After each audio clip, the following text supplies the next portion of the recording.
नमस्कार, मैं हूँ वसुधा तिवारी। 2 मई आने वाली है, वही 2 मई जिसका लोग बेसब्री से इंतज़ार कर रहे हैं। राजनीतिक गलियारों में उस 2 मई की काफ़ी चर्चा है कि 2 मई को क्या होगा।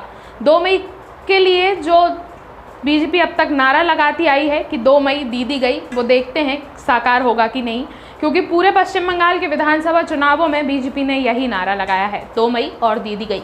वैसे राजनीतिक दृष्टि से देखा जाए तो मध्य प्रदेश के लिए भी 2 मई का दिन बेहद खास है, क्योंकि जो 17 अप्रैल को दमोह उपचुनाव के लिए मतदान हुए थे, उसके नतीजे भी 2 मई को ही आने वाले हैं। हालांकि इन चुनाव के नतीजे से जो मध्य प्रदेश की शिवराज सरकार है, उसके बहुमत पे या उसके मंत्रिमंडल पे या शिवराज सरकार की काबिलियत पे कोई असर नहीं पड़ेगा, लेकिन फिर भी इन 2 मई के नतीजों को बेहद खास माना जा रहा है। लोग यहाँ तक कह रहे हैं कि ये जो 2 मई में दमोह उपचुनाव के जो नतीजे आने वाले हैं, वो 2023 में जो विधानसभा चुनाव होने हैं मध्य प्रदेश में, उसकी रूपरेखा तैयार करेंगे। उसमें ये दमोह के उपचुनाव काफ़ी निर्णायक भूमिका निभाने वाले हैं। बता दें कि 2023 में मध्य प्रदेश में विधानसभा चुनाव होंगे। उसके पहले जो दमोह उपचुनाव है, उसको उन मध्य प्रदेश के विधानसभा चुनावों का सेमीफाइनल माना जा रहा है, क्योंकि ये जो दमोह के उपचुनाव हैं, ये नंबरों को ऊपर नीचे नहीं करेंगे। ये बीजेपी और कांग्रेस के विधानसभा चुनाव जो अगली बार होने वाले हैं, उनके लिए काफ़ी निर्णायक साबित होने वाले हैं। ये विधानसभा चुनावों के लिए कुछ ऐसा संकेत देंगे जिससे 2023 के लिए मध्य प्रदेश की बीजेपी और मध्य प्रदेश की जो कांग्रेस पार्टी है, वो अपनी रूपरेखा तैयार करना शुरू कर देगी। दमोह उपचुनाव में कांग्रेस ने अजय टंडन को मैदान में उतारा था। अगर अजय टंडन जीत जाते हैं तो जो कांग्रेस पार्टी है, वो 2023 के विधानसभा चुनावों के लिए अपनी रणनीति तैयार करना शुरू कर देगी। शायद ये इसलिए ऐसा हो रहा है क्योंकि अगर अजय टंडन जीत जाते हैं तो कांग्रेस ये सोचेगी कि मध्य प्रदेश में अभी भी उसकी लोकप्रियता है, या दमोह की जो विधानसभा सीट पे है, उस पे कांग्रेस अच्छी खासी पैठ बनाए हुए है, क्योंकि जो बीजेपी के प्रत्याशी थे राहुल लोधी, वो भी कांग्रेस के ही उम्मीदवार थे। 2018 के विधानसभा चुनाव में दल बदल कर लिया उन्होंने, इसके बाद दमोह में उपचुनाव करवाने पड़े, लेकिन तब भी वो कांग्रेस में थे तो जीते थे। अब देखना ये होगा कि जो 2 मई में नतीजे आने वाले हैं दमोह उपचुनाव के, उसमें कांग्रेस का प्रत्याशी जीतता है, वहाँ पार्टी जीतती है, या जो चेहरा है वो जीतता है। अगर राहुल लोधी 2018 में अपने चेहरे की वजह से जीते थे, तो हो सकता है कि 3 साल बाद वो अपने चेहरे की वजह से उपचुनाव भी जीत जाए।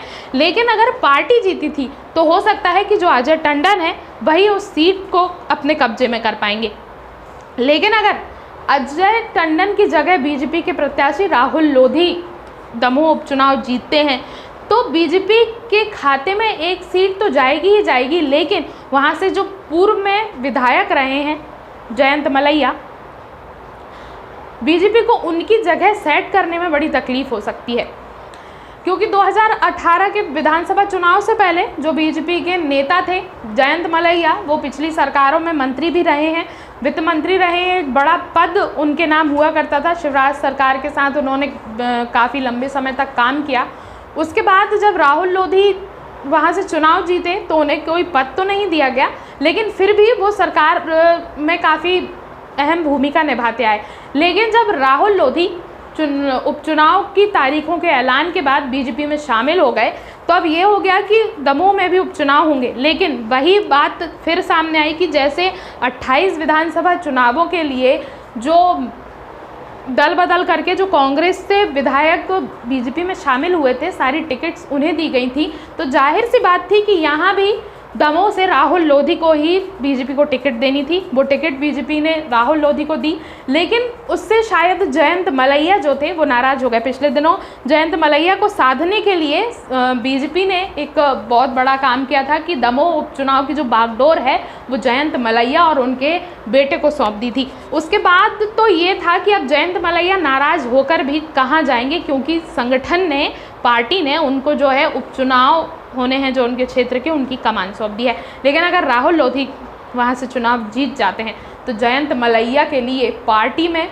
या संगठन में या मध्य प्रदेश की पार्टी में जो प्रदेश की बीजेपी है उसमें, या फिर जो केंद्र की बीजेपी पार्टी है उसमें या सरकार में जयंत मलैया की एक जगह जो है वो सेट करनी होगी, नहीं तो उसका काफ़ी ज़्यादा बीजेपी को नुकसान उठाना पड़ सकता है अभी भी और शायद 2023 के विधानसभा चुनाव में भी। क्योंकि हम आपको बता दें कि जो जयंत मलैया हैं वो काफ़ी लोकप्रिय नेता माने जाते हैं, देश की राजनीति में भी उनका काफ़ी ज़्यादा नाम चलता है, केंद्र की राजनीति में भी उतनी सक्रिय रहते हैं जितनी कि वो राज्य की राजनीति में सक्रिय रहते हैं। वैसे हम बता दें कि जो 2 मई है वो काफ़ी निर्णायक रखती है केंद्र की जो बीजेपी है उसके लिए भी और जो मध्य प्रदेश की बीजेपी है उसके लिए भी, क्योंकि मध्य प्रदेश में भी 2 मई को जो दमोह में उपचुनाव हुए थे उसके नतीजे आने वाले हैं और 2 मई को भी वो 5 राज्यों के विधानसभा चुनावों के नतीजे आने वाले हैं जहां बीजेपी अपना कब्जा जमाने के लिए भरपूर कोशिशें कर रही है और सबसे ज़्यादा फोकस जो है बीजेपी का वो बंगाल पे है। तो फिर 2 मई को ही तय होगा कि बीजेपी की कितनी लोकप्रियता देश में है और प्रदेश में। नमस्कार।